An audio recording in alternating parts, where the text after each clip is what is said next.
ये कहानी है एक ऐसे बार की जिसके अंदर अगर तुम चले गए तो बाहर आने पर गोली सीधा तुम्हारी बुंड पर लगेगी, लेकिन अगर तुम बार के अंदर भी रहे तो वहाँ भी तुम्हारी मौत निश्चित है। मतलब कि खड़े हैं बीच मझधार में, आगे है बैल पीछे है सांड, अब चेहरा बचाऊं या गांड। तो कहानी की शुरुआत होती है एक बार से जिसमें सरजू नाम का एक आदमी आता है। जिस टाइम सरजू बार के अंदर आता है ठीक उसी टाइम एक दूसरा आदमी बार से बाहर निकलता है। अब जैसे ही वो आदमी बाहर आता है उसे कोई गोली से उड़ा देता है जिससे वो वहीं फैल जाता है। ये देखते ही वहाँ मौजूद सभी लोगों की फट जाती है तो सब वहाँ से भाग जाते हैं। यहाँ किसी को भी पता नहीं होता कि गोली कहाँ से चली और किसने चलाई। सड़कें पूरी तरह से सुनसान हो जाती है। बार के अंदर बहुत सारे लोग होते हैं जिनकी लुप लुप हो रही थी और उन्हें पता नहीं होता कि अब करें क्या। उसी वक्त एक आदमी जिसका नाम सैतूर है वो पुलिस को कॉल करने का ट्राई करता है, लेकिन ऐसी सिचुएशन में नेटवर्क भी कहाँ आते हैं। अब बार के अंदर से एक और आदमी उस मरे हुए आदमी को देखने बाहर आता है, लेकिन तभी अचानक से उसे भी कोई गोली मार देता है जिससे बार के अंदर खड़े सभी लोगों की फट के ब्रह्मांड हो जाती है। सभी इस बात से हैरान थे कि किसी के भी फोन में नेटवर्क नहीं होता।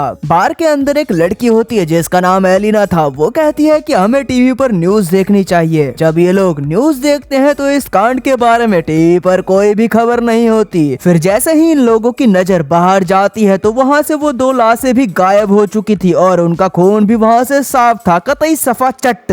इन सभी को कुछ समझ नहीं आता कि यहाँ हो क्या रहा है। तभी सैतूर कहता है कि शायद कोई चाहता है कि हम में से कोई यहाँ से बाहर निकले ही ना, जिस पर सरजू बोलता है कि हो सकता है हम में से कोई एक किलर हो या फिर हम में से कोई एक आतंकवादी जिसके पास बम पटाखे हैं और पुलिस उसे पकड़कर मारना चाहती हो। ये सुनकर एक नाचो नाम का आदमी पैर से अपने बैग को छुपा देता है, पर सरजू उसे ऐसा करता देख लेता है और इसके बारे में सबको बताता है। नाचो से बैग को छीन लिया जाता है और जब उस बैग को खोला जाता है तो उसमें कुछ कपड़े और एक हार्ड डिस्क निकलती है। तभी नाचो कहता है कि इसमें कोई ऐसी चीज नहीं जिससे कि किसी को नुकसान हो। वो कहता है कि मैं एक एड कंपनी में काम करता हूँ और हार्ड डिस्क में मेरे काम की फाइल्स हैं, लेकिन कोई भी उसका यकीन नहीं करता। एलिना उसकी हार्ड डिस्क को तोड़ देती है पर हार्ड डिस्क के अंदर कुछ भी नहीं होता, जिस बात का नाचो को बहुत दुख होता है। तभी नाचो देखता है कि सामने काउंटर पर एक अटैची रखी हुई है। वो सबसे पूछता है कि यह अटैची किसकी है। सरजू कहता है कि ये मेरी है और इससे पहले कि सरजू उसे उठा पाता इस बार की ओनर अम्पारो अटैची उठा लेती है। सरजू अम्पारो को अटैची खोलने से मना करता है, लेकिन तभी एक आदमी जिसका नाम इजराइल है वो उसे खोल देता है जिसमें औरतों की कुछ चड्डी बनियाने निकलती हैं। अब इससे पहले कि कोई कुछ समझ पाता उसी वक्त इन्हें वॉशरूम से एक अजीब सी आवाज आती है। जब ये लोग वॉशरूम का दरवाजा खोलने की कोशिश करते हैं तो दरवाजा अंदर से लॉक था, लेकिन ये लोग किसी तरह अपनी बूंद का पूरा जोर लगाकर दरवाजे को खोलकर वॉशरूम में एंटर होते हैं, जहाँ पर एक मोटा सा आदमी लेटा हुआ था जो कि बेहोश था। दरअसल इस कहानी की शुरुआत में यह आदमी खांसते खांसते इस वॉशरूम के अंदर आया था और तब से ये यहीं पर बेहोश पड़ा है। इस आदमी के पास एक इंजेक्शन होता है। एलिना उस इंजेक्शन को उठा लेती है और तभी इन लोगों को बाहर से गाड़ियों की आवाज आती है। जैसे ही ये लोग बाहर गेट के पास जाते हैं तो देखते हैं वहाँ बहुत सारे आर्मी ऑफिसर्स खड़े थे जिनके चेहरे पूरी तरह से कवर थे। आर्मी ऑफिसर्स वहाँ बहुत सारे टायर्स को इकट्ठा करते हैं और उन्हें फूंक कर वहाँ से चले जाते हैं। यहाँ सभी को लगता है कि आर्मी ऑफिसर्स उनकी हेल्प करने आए थे, लेकिन अजी लुंड मेरा। इसके बाद टीवी पर न्यूज दिखाई जाती है कि सिटी के एक बहुत बड़े हिस्से में आग लग गई है, जिसके चलते उस जगह पर लॉकडाउन लगा दिया गया है और उस तरफ अब कोई भी नहीं जा सकता। बाहर में फंसे लोगों को कुछ समझ नहीं आता कि सरकार झूठ क्यों बोल रही है, कांग्रेस की सरकार है क्या। तभी वो आदमी जो वॉशरूम के अंदर बेहोश पड़ा था वो अचानक से सबके सामने आकर उन्हें धप्पा कर देता है। उसकी बॉडी पूरी तरह से फूल चुकी थी, साथ ही उसकी आंखें भी एकदम डरावनी हो जाती है, जिसके बाद वो आदमी उन सबको डोंट टच मी बोलकर वहीं फैल जाता है। अब क्योंकि उन लोगों के भी चूतड़ों में खास थी तो वो उस मरे हुए आदमी का फोन उठाते हैं और देखते हैं कि ये आदमी तो एक आर्मी ऑफिसर था जिसके फोन में काफी सारी फोटोज होती हैं जिनमें लोगों ने किसी वायरस से बचने वाली कॉस्ट्यूम पहनी थी, जो सब देखकर बार के अंदर मौजूद सभी लोग समझ जाते हैं कि इस पूरे इलाके को क्वारंटीन कर दिया गया है, जिसका मतलब साफ था कि ये आदमी जो अभी अभी यहाँ मरा है ये इन्फेक्टेड था और इन्फेक्शन के चलते ही इसकी जान भी चली गई और ये भी हो सकता है कि यहाँ शायद और भी लोग इन्फेक्टेड होंगे। फिर यहाँ हमें नाचो को दिखाया जाता है जो किसी तरह अपने फोन में नेटवर्क लाने की कोशिश करता है और जब वो एक टेबल पर चढ़कर अपने फोन को ऊपर करता है तो उसके फोन में नेटवर्क आ भी जाते हैं। वो ये बात सबको बताता है। तभी नाचो से कहा जाता है कि तुम जल्दी से आज तक वालों को कॉल करके यहाँ फैल रहे थे के बारे में बता दो। लेकिन तभी सैतूर भी फोन पर बात करने के लिए टेबल पर चढ़ जाता है, जिस वजह से टेबल टूट जाती है। अब एक आदमी जिसका नाम एंड्रस था वो नाचो से फोन मांगता है, लेकिन तभी एम्पारो उसे रोक देती है और कहती है कि इस फोन को मत छूना, क्योंकि ये फोन उस इन्फेक्टेड आदमी का था और अगर तुमने इसे छुआ तो तुम भी इन्फेक्टेड हो जाओगे। जिस पर सर्जो और एंड्रस इस बात से एग्री होते हैं, जिसका मतलब नाचो और जिस किसी ने भी इस फोन को या उस आदमी को छू लिया था वो अब सबके सब इन्फेक्टेड हो चुके हैं और ऐसा करने वाले इनमें से 5 लोग थे। फिर एंड्रस उन्हें अपनी बंदूक से धमकाता है और उनसे कहा जाता है कि उस मरे हुए आदमी की बॉडी को नीचे स्टोर रूम में ले जाओ और इन 5 को मजबूरन उनकी बात माननी पड़ती है। जिसके बाद ये सभी उस डेड बॉडी को नीचे स्टोर रूम में ले जाते हैं और अब ऊपर बस 3 लोग बचे हुए थे।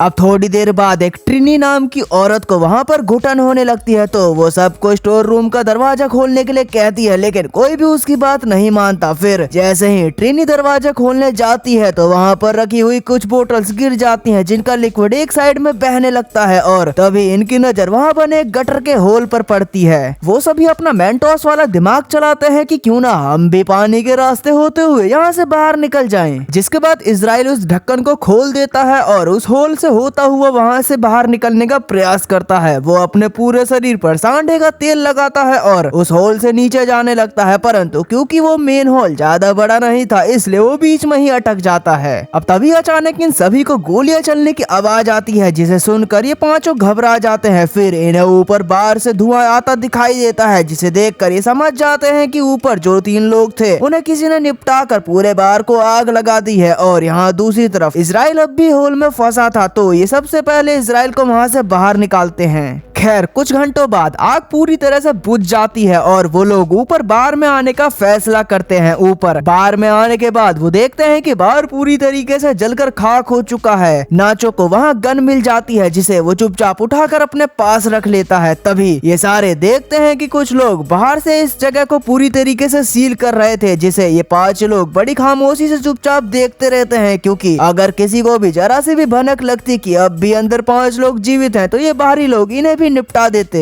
खैर अब जब मौत इनके सर पर मंडरा रही थी तो तभी यहाँ पर उस इन्फेक्शन से मरे हुए आदमी का फोन बजने लगता है। एलिना उस फोन को उठाती है और उसकी व्हाट्सएप चैट पढ़ने लगती है, जिसमें एक आदमी ने इस मोटे आदमी से पूछा था कि क्या वैक्सीन लेने के बाद तुम्हारी तबीयत ठीक हुई, जिसमें इस मरेले ने जवाब दिया था कि नहीं, मेरी तबीयत और ज्यादा खराब हो गई और मैं किसी बार के एक वॉशरूम में छुपा हूँ, इसलिए तुम मेरे पास आने की कोशिश भी मत करना। अब एलिना इसकी पुरानी चैट्स पढ़ती है, जिसमें इस मरेले ने लिखा होता है कि मेरे पास अभी 4 इंजेक्शंस और बचे हैं। जो सुनते ही ये लोग समझ जाते हैं कि इसके पास जो इंजेक्शंस है वही इस वायरस की वैक्सीन है, जिस पर ये खुशी से झूम उठते हैं कि ये वैक्सीन काम कर सकती है। परंतु फिर भी इनके मन में कहीं एक डाउट होता है कि अगर इस आदमी ने वैक्सीन ली थी तो ये मरा कैसे, जरूर साला वैक्सीन चाइना की होगी। एनीवे तभी फोन अचानक से बजना शुरू हो जाता है, पर इससे पहले कि वो फोन को उठा पाते उसकी बैटरी लो हो जाती है, जिसके कारण फोन ऑफ हो जाता है। अब ये किसी तरह जुगाड़ लगा के फोन को चार्ज करने की कोशिश करते हैं। एलिना कहती है कि इस आदमी ने चैट्स में कहा था कि इसके पास 4 इंजेक्शंस और बचे हैं, तो क्यों ना हम पहले उन 4 इंजेक्शंस को ही ढूंढ ले। फिर ये सब नीचे स्टोर रूम में उसकी लाश के पास जाते हैं, लेकिन इनको वहाँ कोई भी वैक्सीन नहीं मिलती। इसके बाद ये सभी वॉशरूम में जाते हैं, जहाँ पहले से ही इजराइल वैक्सीन के साथ बैठा था। इजराइल उनमें से किसी एक को अपना सैक्रिफाइस करने के लिए कहता है, क्योंकि वो सभी 5 थे और वैक्सीन सिर्फ 4। इसीलिए इजराइल सबसे पहले एक इंजेक्शन निकाल के खुद को इंजेक्ट करने लगता है, जिस पर नाचो अपनी गन टिका देता है, लेकिन इजराइल फिर भी वैक्सीन खुद में इंजेक्ट कर लेता है, जिसके चलते नाचो और इजराइल में जूता बाज जाता है। इजराइल नाचो को नचा नचा के मारता है और उसकी गन छीन लेता है, जिस गुत्थम गुत्थी में वैक्सीन इजराइल के हाथ से छूटकर नीचे स्टोर रूम में गिर जाती है, जिसे ट्रेनी फुर्ती में जाकर वैक्सीन को उठा लेती है, लेकिन तभी वो गेंडी भी गलती से वैक्सीन को गटर में गिरा देती है। अब ये सभी घन चक्कर सोच में पड़ जाते हैं कि वैक्सीन को गटर से निकाले कैसे। अब क्योंकि इन सब में से एलिना ही सबसे सूखली थी, इसलिए ये लोग उससे पूछते हैं कि क्या तुम अंदर जाकर उन वैक्सीन को ला सकती हो, जिस पर पहले तो एलिना मना कर देती है, लेकिन फिर बाद में वो मान जाती है। जिसके बाद एलिना की बॉडी पर सांडे का तेल लगाया जाता है और उसे उस छोटे से छेद के अंदर ढकेला जाता है। फिर बहुत कोशिशों के बाद वो नीचे गटर में गिर जाती है। एलिना वैक्सीन ढूंढ लेती है और पानी से बाहर आ जाती है। जिसके बाद नाचो वैक्सीन को एक तार में बांध कर ऊपर ऊपर भेजने के लिए कहता है, लेकिन एलिना इसके लिए साफ मना कर देती है। कहती है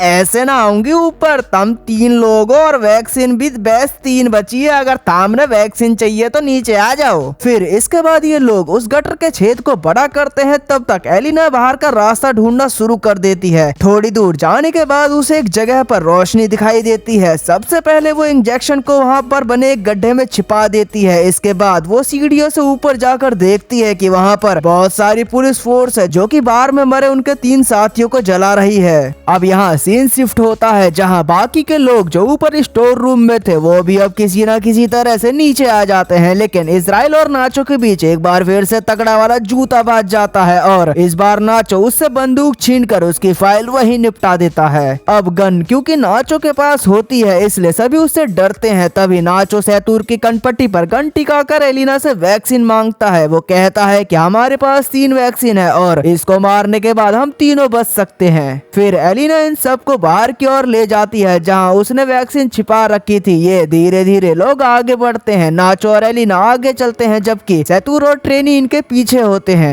तभी ट्रेनी अचानक से सैतूर को पानी में डुबाकर मारने की कोशिश करती है ताकि सारा कलेश ही कट जाए। लेकिन नाचो ट्रेनी को ऐसा करने से रोक देता है, जिस पर ट्रेनी नाचो से कहती है कि तुम मुझे ही मार दो ताकि तुम सब वैक्सीन बांट लो और तुम्हारी जान बच जाए। फिर नाचो ट्रेनी के कहे अकॉर्डिंग उस पर गन टिका देता है पर वो गोली नहीं चला पाता, जिसके बाद ट्रेनी उससे गन लेकर वहाँ से थोड़ी दूर जाकर खुद को ही टपका लेती है। अब सिर्फ 3 लोग बचे थे और इनके पास इंजेक्शंस भी 3 ही थे, इसलिए सब एक एक इंजेक्शन ले लेते हैं। परंतु इससे पहले कि ये लोग उसे अपनी बॉडी में इंजेक्ट कर पाते, ना जाने कहां से घी का लठ इजराइल आ जाता है जो चिरांद अब भी जिंदा था। वो हुतिया सैतूर पर पीछे से अटैक करके उसे जान से मार देता है। अब इजराइल को बहुत गुस्सा आ जाता है और वो नाचो और एलिना को जान से मारने के लिए उनके पीछे कुत्तों की तरह भागने लगता है। तभी नाचो और एलिना को सामने सीढ़ियां दिखाई देती है। वो दोनों सीढ़ियों की तरफ भागते हैं पर तभी एलिना के पास जो इंजेक्शन था वो उसके हाथ से छूटकर नीचे गिर जाता है। अब क्योंकि इजराइल भी उनके साथ सीढ़ियों पर चढ़ रहा था इसलिए वो नीचे नहीं जा सकते थे। नाचो जल्दी से अपना इंजेक्शन एलिना को दे देता है। फिर इजराइल नाचो के पैर को पकड़कर उसे नीचे खींच लेता है, जिससे नीचे गिरकर दोनों की ही ऊपर की टिकट कट जाती है। यहाँ एलिना के पास अब जो इंजेक्शन बचा होता है वो उसे अपनी बॉडी में इंजेक्ट कर लेती है और ऊपर गटर के ढक्कन को खोलकर बाहर आ जाती है। बाहर निकलते ही उसे बहुत सारे लोग दिखाई देते हैं जहाँ सरकार ने आगे के इलाकों को पूरी तरीके से सील किया था। तभी एक औरत उसे अपना जैकेट देती है। एलिना को बिल्कुल भी होश नहीं होता और वो चुपचाप उस भीड़ में मिल जाती है। फिर कहानी के एंड में हमें दिखाया जाता है कि कहानी के स्टार्टिंग में जो मोटा आदमी खांसता हुआ बार के अंदर एंटर हुआ था वो एक सोल्जर होता है और शायद आर्मी किसी तरह का कोई बायोलॉजिकल वेपन बना रही हो ताकि वो दुश्मन देशों पर इस वेपन से अटैक कर सके। लेकिन इस दौरान उनका अपना ही एक सोल्जर इफेक्टेड हो गया। हालांकि उसके पास इस वायरस का एंटीडोट था, लेकिन क्योंकि ये सोल्जर पहले से ही बीमार था इसलिए वैक्सीन ने उस पर काम नहीं किया। फिर जब आर्मी को पता चला होगा कि उनका एक इन्फेक्टेड सोल्जर कहीं बाहर है तो उन्होंने उस पूरे एरिया को ही सील कर दिया ताकि वहां से कोई बाहर ना निकल पाए और उस वायरस को इसी जगह पर खत्म कर दिया जाए, चाहे इसके लिए उन्हें कुछ बेकसूर लोगों को यमराज के पास ही क्यों ना पहुंचाना पड़ जाए, क्योंकि चंद लोगों की जिंदगी के लिए पूरे देश को तो खतरे में नहीं डाला जा सकता ना।